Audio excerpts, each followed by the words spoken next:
सातत्याने करायचे। आणि दुसरा त्यांचा स्वभाव होता की मंत्रिमंडळात किती विषय असले तरी प्रत्येक विषयाचा नीट अभ्यास करून दादा यायचे। प्रत्येक विषयाची एक नोट त्यांच्याकडे असायची आणि त्या विषयात जर काही किंतु परंतु असेल तर तो किंतु परंतु त्या ठिकाणी ते मांडायचेच। आणि अनेक वेळा अगदी साधे विषय जे असायचे की ज्याच्यावर चर्चेची गरज नाही, सचिव उभा राहिल्याबरोबर दादा म्हणायचे ठीक आहे मान्य आहे, आणि दादांनी मान्य आहे म्हटल्यानंतर तो विषय सगळ्यांना मान्यच असायचा। त्यामुळे मला असं वाटतं की ही देखील एक क्वालिटी त्यांची होती की नीट विषयाचा अभ्यास करून, आणि नुसता अभ्यास करून नाही तर त्या प्रत्येक मंत्रिमंडळातल्या विषयाची 4 ओळींची नोट ही नेहमी दादांजवळ असायची की जी ते मांडायचे। आणि त्यातनं त्यांचं एखाद्या विषयावरची जी पकड आहे ती पकड आपल्याला त्या ठिकाणी पाहायला मिळायची। खरं म्हणजे दादांच्या संदर्भात अनेक लोक अनेक गोष्टी सांगू शकतील,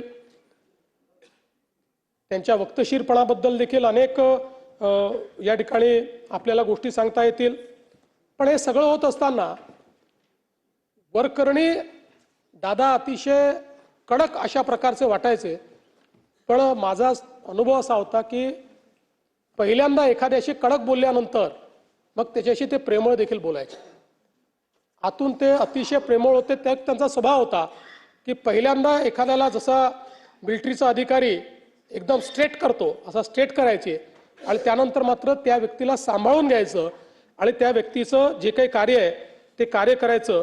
हे खरं म्हणजे दादांचं आपण काम पाहिलं। पण हा सगळा वक्तशीरपणा, हे सगळं घड्याळाच्या काट्याने चालणं, या सगळ्या गोष्टी जरी खऱ्या असल्या तरी पहिल्यांदाच दादांनी टायमिंग मात्र चुकवलं। आणि ते टायमिंग म्हणजे ज्यावेळेस राजकारणामध्ये खूप मोठी इनिंग दादा खेळतील हे आपल्या सगळ्यांना दिसत होतं, अशा परिस्थितीमध्ये त्याने पहिल्यांदा जीवनाचं टायमिंग चुकवलं आणि त्याची हळहळ ही आपल्या सर्वांना नेहमीच राहील। खरं तर दादा 6 वेळा उपमुख्यमंत्री झाले, सर्वाधिक वेळा उपमुख्यमंत्री होण्याचा मान त्यांना मिळाला। पण अनेक वेळा ते असं म्हणायचे की मी कधीतरी मुख्यमंत्री होईल पण मी उपमुख्यमंत्री मात्र नेहमी राहील, अशा पद्धतीनं अनेक वेळा गमतीने ते म्हणायचे। आज मी असं म्हणू शकतो Ajitdada Pawar was the best chief minister Maharashtra never had. एक जो चांगला मुख्यमंत्री महाराष्ट्राला मिळू शकला असता तो अजितदादांच्या रूपानं आता आपल्यामध्ये नाही। आणि मला विश्वास आहे की शेवटी कधीतरी त्यांचं स्वप्न देखील नियतीने पूर्ण केलं असतं। त्यांच्यात ती क्षमता निश्चितपणे होती। शेवटी राजकारणामध्ये वेगवेगळ्या प्रकारचे गणित असतात, पण क्षमतेचा जर विचार केला तर मुख्यमंत्री पदाकरता पूर्णपणे क्षमता असलेलं नेतृत्व अजितदादांचं होतं।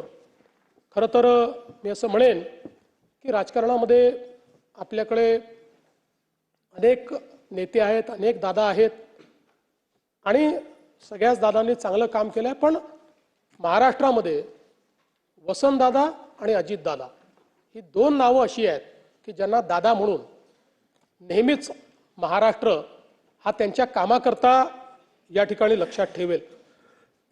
दादांनी सुधाकरराव नाईकांच्या मंत्रिमंडळात ज्यावेळेस काम केलं त्यावेळी खरं म्हणजे सुरुवातीच्या काळामध्ये जेव्हा दादा मंत्री झाले त्यावेळी थोडा त्यांचा स्वभाव अबोल होता, किंवा नेमकं तेवढं काम करायचं अशा प्रकारचा त्यांचा स्वभाव होता। त्यामुळे पहिल्यांदा लोकांचा दृष्टिकोन असा होता की एका मोठ्या घराण्यातला माणूस आहे, हा मंत्री झालेला आहे। पण त्यानंतर ज्यावेळेस दादांनी काम करणं सुरू केलं आणि विशेषतः सुधाकररावांच्या मंत्रिमंडळामध्ये त्यांनी ज्यावेळेस काम सुरू केलं, खरं तर सुधाकरराव त्यानंतर त्यांच्या प्रत्येक वाक्यागणित अजितदादांचं नाव घ्यायचे, आणि त्यातनं अजितदादांचा परिचय हा काम करणारा नेता म्हणून, काम करणारा मंत्री म्हणून या महाराष्ट्राला झाला। आणि मला असं वाटतं की त्यानंतर मात्र त्यांनी जी स्वतःची ओळख निर्माण केली, कारण आपल्याला माहिती आहे की ते पहिले लोकसभेवर गेले पण त्यानंतर पवारसाहेबांना तिकडे जायचं होतं, त्यामुळे दादा विधानसभेवर आले आणि त्यानंतर मात्र 8 वेळा निर्विवादपणे प्रचंड मतांनी आणि वेगवेगळे रेकॉर्ड करत बारामती मतदारसंघातनं दादा हे सातत्याने विधानसभा जिंकतच राहिले. बारामतीचा अपराजित नेता म्हणून दादांकडे आपण पाहतो. जनतेचं जे प्रेम दादांना मिळालं ते निश्चितपणे मला असं वाटतं की कुठल्याही नेत्याकरता त्यापेक्षा मोठा दुसरा कुठलाही ठेवा हा असू शकत नाही. आपल्याला